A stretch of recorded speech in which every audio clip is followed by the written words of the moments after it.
All right, hey guys.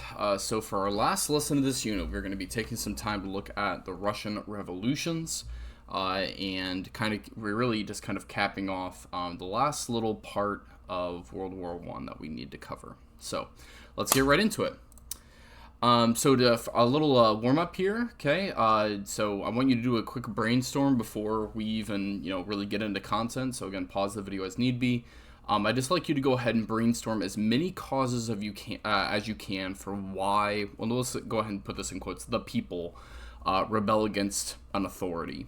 So I gave you an example here: lack of access to food, like as in the French Revolution. And I want you to do the same thing in the examples here. So I want you to, mention a cause and then give us a specific instance that we've studied in class, and just try to come up with as many as you can. Okay, so pretty straightforward on that. Once you do it, let's get into what we're going to be taking on. Okay, so our big topic today, again, is going to be the February and the October revolutions. We're going to look at what the causes and the consequences of those are, and then just generally kind of like how the government in Russia is going to go from being one that has a monarch to being kind of a communist totalitarian state. Okay, so let's dive right into it, shall we? Okay, so we're going to look at some kind of like similar to other revolutions. We're going to look at big questions about equality and class and different kind of struggles, and we're going to dive right into it. Okay. All right. So, Russia is an interesting country in several respects compared to Europe, but what really makes it so distinctive, at least for what we care about here, besides the fact that like it has a different kind of Christianity compared to the rest of Europe, by and large, there's lots of things we could discuss. The Russian language is very unusual. The thing that really is significant for us is the fact that when World War One breaks out, Russia is one of the very few countries left in the world that is truly still a full dictatorship under a monarch. Okay, and so in Russia, this was called the Tsar, so it's spelled Tsar. Okay, that is a Russian adoption of the word Caesar. Okay, so Caesar, think like Rome. That is where that term comes from. And Russia is ruled by, as you can see here, it's Tsar Nicholas, okay, the second. That is him and his family there. And Russia, besides that, is really known not only for having a monarch, but its society at this time is really strongly heavily divided between two extremes, okay? So on the one hand, you have just this massive amount of rural workers, and in Russia, okay, these were traditionally serfs. Okay, serfdom had been outlawed in some respects by Catherine the Great, but what you have then are these kind of like this huge amount, the overwhelming majority of the population that is rural, poor, and more we'll call them peasantry. Okay. Karl Marx and others that we'll talk about later, they'll refer to us common folk as you right here. It's called the proletariat. Okay, we're going to go ahead and use that word for reasons that will become obvious here pretty soon. But then on the other hand, you have this very small but also very significant, in terms of their power, influential group of rich nobles and elites. And for reasons that'll become obvious here in a second when we're talking about the spread of communism, the Russian nobility, even though there's not a lot of them, they live a very, very different lifestyle. And we're going to call them, again, for reasons that will become obvious with the communist revolution here, the bourgeoisie. Okay? So again, we'll talk about Marx and his influence and what he has to say about class here in a second. But again, that divide in Russia is really, really stark. Okay, now why? The simple explanation is that it's the Industrial Revolution. And Russia industrializes a lot more slowly compared to Europe throughout the 1800s and early 1900s. But for what industrialization does happen, the social class differences that spread between the broad two segments in Russian society is really, really highlighted, and it's really kind of emphasized. And not only that, there's not a lot of what we would call class mobility in Russian society. So for like basically meaning that if you were born poor, born as born a serf or born a peasant, it was going to be very, very difficult for you and your family to ever get out of that situation. Okay, and that's social mobility is one of these really key things that we look at when we look at like how folks feel about the particular country that they live in, or the kind of those situations, because it affects it's kind of directly proportional to how frustrated people feel about their ability to get ahead in life. Okay, so when World War I rolls around, okay, and again we're going to be diving in kind of we're beginning to talk about causes here, what's going to happen, right? So we've got the Industrial Revolution and kind of class differences. What's really going to then kind of take that notion of frustration and class differences and kind of put it on it's really going to shine even more of a beacon on it is World War One. Okay, Russia performs really, really poorly in World War One, despite having way more people than Germany. They even after just a year of fighting, they are facing chronic shortages of weapons and supplies. Russia is also they do not perform very strategically well in the war, and that just kind of destroys morale or confidence in the Tsar's ability. So like again, you can see the statistic here. Like in 1915 alone, they suffer more than 2 million casualties just because of their ability to ineffectively, carry out the war, right? So again, like all of this is kind of building to something, right? So the other thing, and we'll go ahead and throw Tsar Nicholas under the bus here, is that the Tsar is very much somebody in need of touching grass. Okay, he is the Tsar is really removed from a lot of the needs of what ordinary Russians are going through. Again, he's part of that small, rich elite of Russians. He also, generally speaking, just he's not only out of touch, but he doesn't really show that he cares about the need of the ordinary folk. Okay, so as World War I goes on, something that even helps destroy his position further is he actually takes personal command of the Russian army, which again is not necessary. He did not have to do that, and Russia still loses. So it just kind of again further erodes confidence in him. The last thing that we'll say about the Tsar is actually this creepy looking dude down here, which if you have happened to seen the children's movie Anastasia, you might recognize this guy's name, but we do need to talk about Rasputin a little bit here. So Rasputin is this really interesting guy for several notable reasons. So in traditional Russian society, okay, going back, like I'm speaking 80,000 foot view here, it's like, broadly speaking, traditional Russian society in the 1900s was really, really into, we're going to call it like folk healing and those kind of things. And Rasputin, despite having what contemporary sources said, like these incredibly bewitching eyes that were like very hard to not look at, like he just kind of had like a very kind of like, his eyes and just like facial features up there were like just very kind of captivating.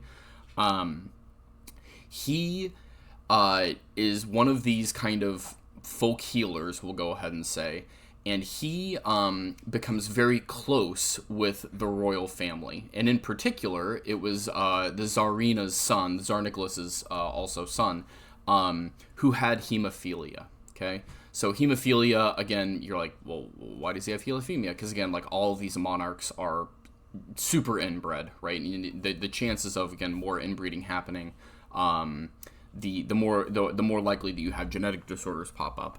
And so they try lots of things for the Tsar's son. If you don't know what hemophilia is, it basically is a bleeding disorder where, like, if you get even like small cuts, it can be almost impossible to stop the body from bleeding. And Rasputin has this ability to apparently care for and be able to treat the hemophilia that his son is suffering from. And so he actually becomes very close with the Tsarina.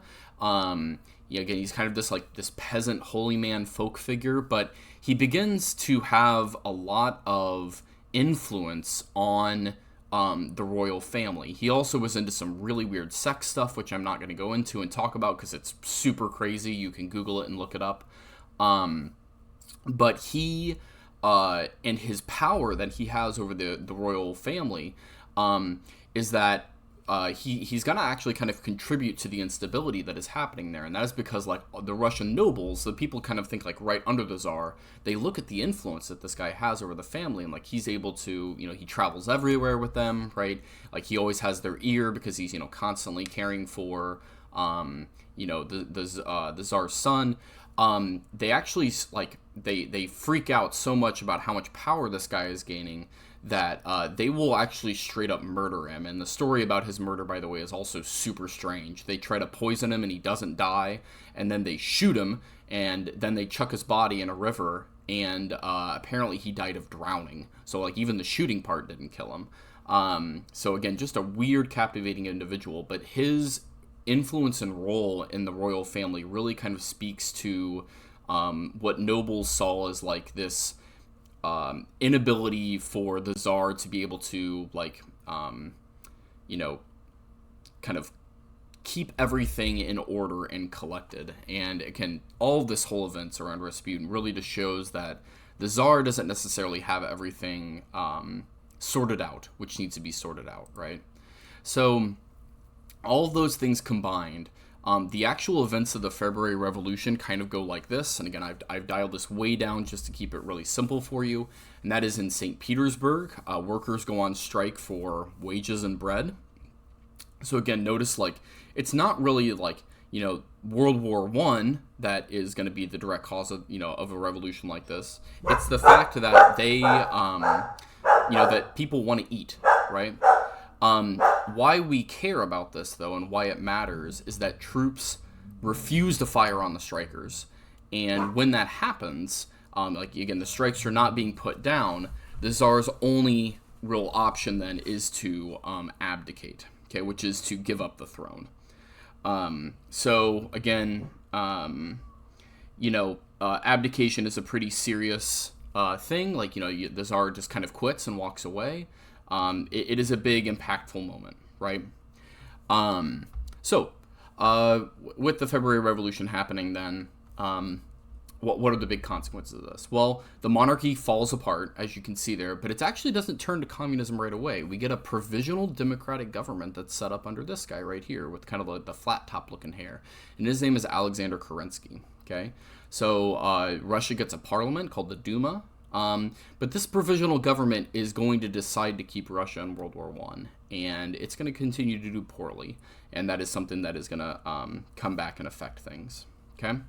So, with that in mind, I want you to take a moment and pause and take some time to try to fill in the blanks of the events of the February Revolution right here. And if you can do it without looking back, that would be super awesome. So again, just kind of like taking a moment to pause, reflect, think about what, and process what we just learned, and then, we can go forward from there, okay? So again, you're going to be using Pear Deck and writing in the red boxes here, okay? And I've got the answers for you on the next slide, so if you need to pause before we go on so you don't spoil the answer, go ahead and pause, okay? So here's the correct answers for you, okay?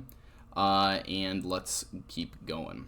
Okay, so that was the February Revolution. The February Revolution is the one that's going to get rid of the Tsar. So I'm going to go ahead and skip to kind of over this slide, because again, all of these things are still happening. There's the Duma's in place. Russia's still in World War I. There's none of these class divides have been fixed, right? We have this provisional democratic government that's being led by Kerensky. But again, the dynamic isn't really changing here so far, at least yet. Okay, and this is where then things are really going to accelerate here in 1917. Okay, and what's going to do that is a couple of different things. So as again, the provisional government's being set up, but what's kind of happening in the background all across Russia at this point is that, again, because the needs of everyday people aren't really being addressed, revolutionary groups are starting to spread across Russia. There are many, many different kinds with many, many different beliefs. So many that, in fact, I don't have time to detail them to you here just because there's a lot of them. But the one that we're going to focus on is one of these groups called the Bolsheviks. Okay? And the Bolsheviks are led by a guy you can see on the left side of your screen here, by a guy by the name of Vladimir Lenin. Okay? Now, Lenin is significant because he follows the ideas of this dude over here on the right-hand side. And this is a German philosopher by the name of Karl Marx. Okay? So you might have heard of Marx before, or communism before. And Marx did, just again, I'd take a very, very long story short, okay, is that Marx he's really, really concerned in a lot of his writing about how the economy works, and then how people's governments will be affected, and how rule will be affected by how the economy goes. Okay, so as Marx writes, okay, Marx basically predicts that countries who go through the process of capitalism, there will become such a large divide between the haves and the have-nots, that the have-nots, in this case that would be the proletariat that we mentioned earlier, they will rise up, they will seize what Marx called the means of production. So these are things like factories and, anything that makes anything, if you want to think of it that way, like resources and stuff like that. And then they will overthrow the bourgeoisie and basically take control of those means of production for themselves. Okay. Now, why I tell you all this is because, again, it's good to get inside the head here of Lenin, okay, and where he's kind of coming at this from. Now, if you're like, well, where did this Lenin guy come from? Well, he wasn't in Russia, actually, when the war broke out. And this is kind of a weird, odd story about, again, Germany maybe doing something that's going to later come back and bite them in the butt, which is Lenin is actually, because he was thought of as this huge troublemaker by the Russian government, he was actually exiled into Europe. And Germany actually sends him back to Russia in the middle of the war to cause internal rebellions to break out and to knock Russia out of the war. And that is exactly actually what happens. Okay. Now, unfortunately, Germany's not going to expect then that it's going to spiral way out of control and get to things and other things in World War II that we're going to get to. But that was actually a German plan that did pretty much succeed. So let's talk about how exactly the October Revolution happens. Okay. So the Bolsheviks are continuing to gain influence as one of these, again, radical groups in the country. I have their slogan here that you can see. It says peace, land, and bread. And really, again, this, again, kind of speaks to, you can really see, like, the needs of ordinary Russians here, right, in the slogan. They're trying to talk to that idea. And Lenin, and with the help of this guy right up here, Leon Trotsky, they really are going to, again, begin to spread the Bolshevik cause around different cities and different, kind of localities around Russia. The other thing that's going to happen is there's a very, once Kerensky and the provisional government are set up, they decide to kind of do one last big effort in World War I called the Kerensky Offensive. And it is such a disaster that Germany actually ends up taking more Russian land. That's how bad their offensive was. And so again, with the provisional government looking very weak, with Bolshevism kind of spreading, what is going to happen is then in October 1917, the actual October Revolution will occur. Armed factory workers and soldiers that are all supported by the Bolsheviks were going to rise up, and they're going to take control of most Russian cities. Okay. And as you're going to see then, it's going to lead to the Bolsheviks eventually taking complete control of Russia. Okay. Now that does take some time. Okay. It's not like an immediate thing that is going to occur. Okay. So Lenin is in at least enough control early on, okay, of the Russian government that he goes ahead and he just pulls Russia out of World War I. Okay. And the treaty that does that is a treaty that is good to know just because, like, it makes you, seem smart, that you know lots of details. It's called the Treaty of Brest-Litovsk. Okay. And it's not a good deal for Russia. But Lenin doesn't really care. Because Lenin is focused on one thing, and that is taking over the rest of Russia at that time. So basically what happens from 1917 on is for the next 3 years, there's an internal Russian civil war between those called the Reds, which are the communists, and then also the Whites, who are basically like the provisional government plus other groups in Russia who did not want the Bolsheviks to take power. Okay, but that doesn't happen. The Bolsheviks win. They essentially become the absolute leaders of Russia. Again, communist, quote-unquote, affiliated. Now, there is something to be mentioned here that the Bolsheviks They will preach that everything is communism, as will Lenin, right? But there's a very, very big difference between what communism looks like in paper and then what the Bolsheviks are going to actually do on the ground. Okay, and the rule that Lenin is going to have is going to be absolute. Okay, there is no toleration of dissent at all, and a couple different ways to that you can see that is actually done. One is that Lenin, and then also his followers afterwards, we'll talk about them here in a second, they set up a secret police force called the Cheka. Okay, and the Cheka are basically the people who show up in the night and take you if you decide to go out and protest against the against the Bolsheviks, or like, again, neighbors turning in neighbors, those kind of things, right? The Cheka, by the way, will eventually go on to become what's called the KGB after World War II, and then eventually nowadays what is called the FSB. Okay, which, again, in Russia, if you don't know nowadays, you can't really say things about Vladimir Putin and expect to live. That just doesn't happen in Russia today. So all that being said, another way that they're going to ensure that people are being communist enough is the employment of what are called commissars in the Russian military. And this is something very strange, for a lot of Americans when they hear about like what are, like a commissar, like what this is. It's essentially a political officer that is stationed as a part of military units. So you would have like your regular commander, right? That would be like your platoon leader or like your squad commander, brigade leader, et cetera, et cetera. But then you would also have a commissar who is an officer in your brigade too. And they would make sure that whatever actions are being taken by those military officers are following communist ideals.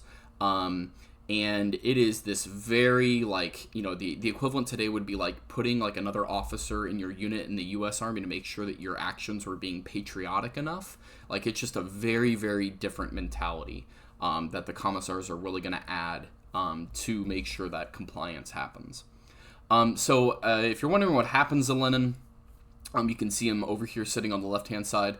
Lenin is going to die. Basically kind of like, not very far into the whole communist experiment thing. And there is going to be a struggle then for who takes over as number two. Everybody assumed it would be Trotsky and a couple other lieutenants. But the person who actually really very brutally murders his way up to the top through a whole lot of very savvy negotiating as well as, murder is going to be this guy on the right, and that is Joseph Stalin. So this picture, by the way, again, is a really good example of like how Stalin will go back and manipulate, imagery to show that he was close to Lenin when he actually never was. This is a photoshopped image that Stalin puts together, essentially, and back in the 1930s, a photoshopped image, where he shows like, oh yeah, I'm sitting here with like my father, mentor figure Lenin, but Stalin will actually murder most of his competitors, such as Trotsky. Trotsky actually flees to Mexico City and then gets and ends up with an ice pick buried in his skull. So Stalin is just absolutely ruthless in his takeover, and he will go on to become the absolute ruler of Russia through World War II. Okay, so that is then kind of the end of the October Revolution. So I've got another game here where you try to fill in the events in red using Pear Deck, so have a shot at that. Okay, and then what you're going to do is you're going to finish things off with a game of Guess Who. So you're going to be doing this through Pear Deck, okay? And I'll go ahead and explain it here. So you're going to have one slide that you can use Pear Deck to cross off those who aren't the right people that you're looking for, okay? And then the slide after that is where you can drag your token to the right answer. So for example, like round one, your hints are, I'm not a communist, I'm not a war, nor did I ever fight in one. So you can use Pear Deck to cross off the wrong answer. And then on this slide, you're going to have a token that you can use to drag on the right one. And then you can check your answer on the slide after. There's 3 rounds you can play. You just complete all 3, and then you are done with this lesson. Okay? So other than that, hope this has been a helpful walkthrough, and I will see you guys for our next one. All right. See you later.